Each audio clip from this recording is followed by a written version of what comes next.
soo gaaray waxay go'aamiyeen ama gudoomiyeen qodobada soo socda. kow ka hor inta aan la qaban doorashada kursi kasta ee golaha shacabka waa in la caddeeyo, la diiwaan geliyo, lana shaaciyo magacyada xubnaha guddiga soo xulista ergada ee ka kooban duubabka iyo caaqilada rasmiga ah ee bulshada rayidka ee beelaha ama jufooyinka kursiga wadaaga. labo guddiga doorashooyinka ee heer dowladaha xubnaha ka ah dowladda federaalk Soomaaliya siid waxa ay la wadaagayaan guddiga doorashooyinka ee heer federaal guddiga xalinta khilaafaadka ee ku sugan doorashada magacyada xubnaha guddiga soo xulista ergada. saddex guddiyada hirgelinta doorashooyinka ee heer federaal iyo heer dowladaha xubnaha ka ah dowladda federaalk Soomaaliya waxa ay u madax bannaan yihiin hirgelinta doorashooyinka si waafaqsan heshiiskii 17 Sebtembar 2020 1 Oktoobar 2020 iyo 27 May 2021 iyo 22 Agoosto 2020 iyo heshiiskii warmurtiyeedkii 9 Janaayo 2020. afar waa in guddiyada hirgelinta doorashooyinka heerka dowladaha xubnaha ka ah ee dowladda federaalka iyo heer federaal ay xaqiijiyaan ergada wax dooranaysa inay yihiin kuwii ay soo xuleen odayaasha dhaqanka.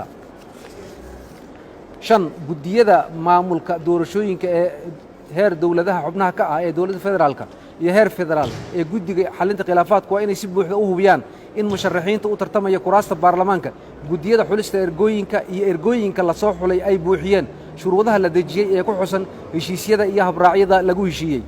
lix soo xulista ergada waxaa si buuxda ugu madax bannaan duubabka caaqilada iyo bulshada rayidka ah ee beesha iyo jufada kursiga iska leh ee lagamana faragelin karo.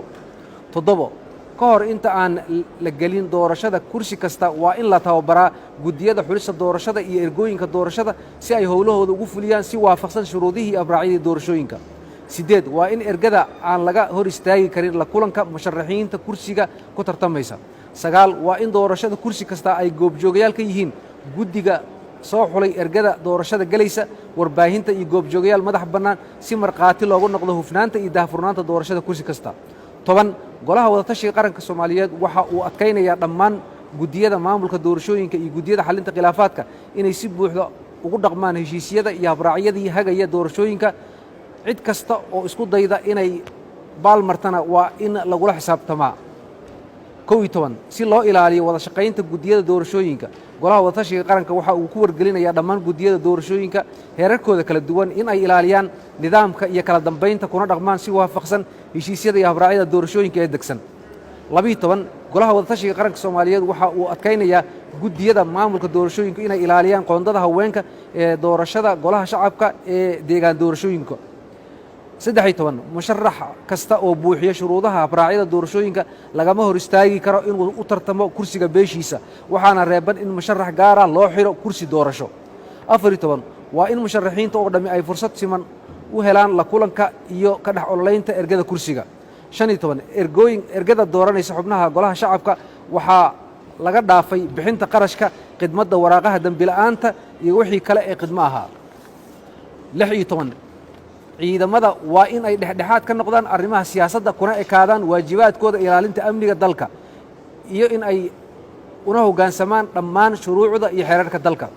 17 AMISOM waa inay xoojisaa amniga madaxtooyada Soomaaliya. 18 doorashada golaha shacabka ee hadda socota waxaa lagu gabagabeynayaa muddada u dhaxaysa 15 ilaa iyo 25 Febraayo. wabilaahi tawfiiq.